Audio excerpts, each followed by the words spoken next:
speed of the economy is amazingly fast, maybe dangerously fast. It's gotten to the point where taxi cab drivers are, in fact, offering you stock recommendations. Imagine, guys who don't seem to know the difference between red and green suddenly have a very sophisticated view of the advanced decline line on the Dow and can tell you which stocks you ought to be buying. Americans have adopted as their national sport not golf, as you may be playing this weekend, not tennis, as you may be playing, not swimming, not football, nor basketball. Shopping is our national sport. Todd Buchholz.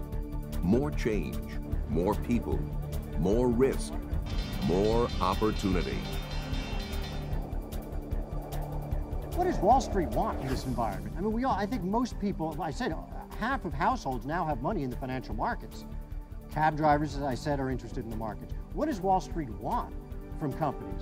And as you, in your investor mode, think about things, what should you be looking for? Well, first of all, Wall Street wants companies that can build a global brand. Yahoo is a meaningless word. I think it derives from Gulliver's Travels. But all around the world, it signifies the internet.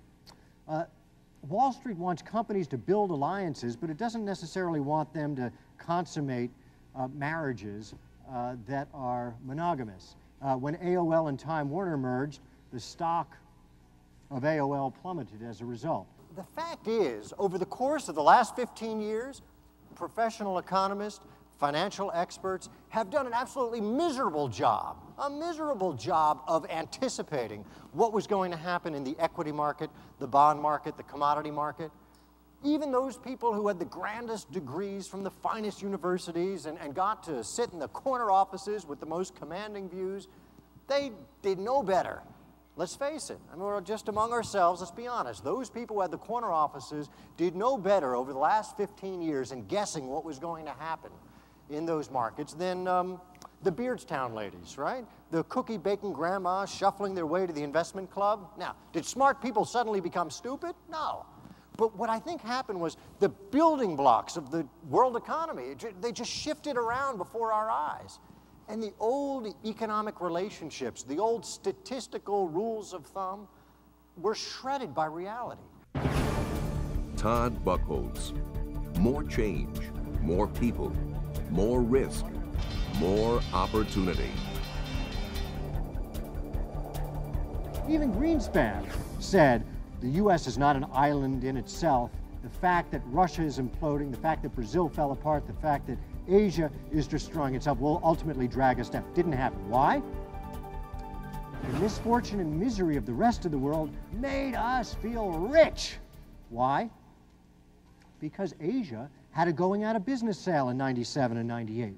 They took all of their TVs, all of their cars, all the electronics goods they had, all the DRAM chips, and dumped them on the market, and we all as consumers got amazing bargains. It took the World Trade Organization 14 years to permit China into the WTO.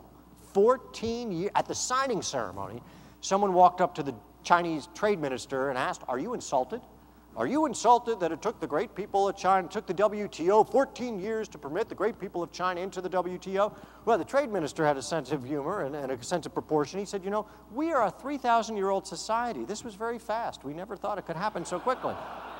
The biggest victim of the scissors economy, and this is a little far afield, I think it's going to be the Communist Party in Beijing. The Communist Party has a choice. It's either going to open up its economy to new technology, which means information, and let its people be free to transmit information, or it's going to revert to a dark age and keep its stranglehold on people. If you do business with Walmart and you want to raise your prices, here's what you got to do. You got to fly to Bentonville, Arkansas.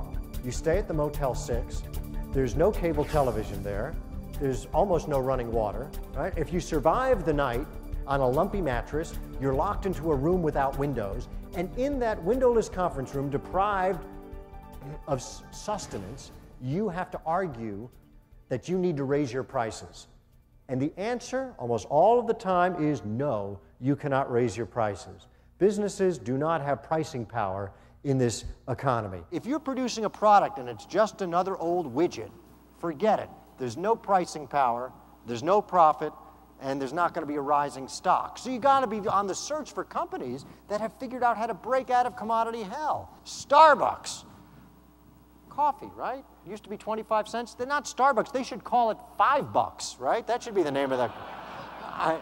Then you get lettuce. Lettuce. When I taught economics and we talked about commodities, a head of lettuce. Farmer Joe can't get any more for his head of lettuce than Farmer Bill. Now you go to the store and I'm telling you, and this is not a joke, that bag of lettuce is a sophisticated biosphere. Tens of millions, hundreds of millions of dollars were invested in developing a bag that would permit nitrogen and oxygen to permeate and diffuse and preserve that lettuce. And you know what? They have preserved some pricing power and created pricing power. We all in the financial community need to be developing products that can break out, and when we're looking at stocks or equities to put our clients in, which are the companies that look like they're doing a good job of breaking out of commodity hell.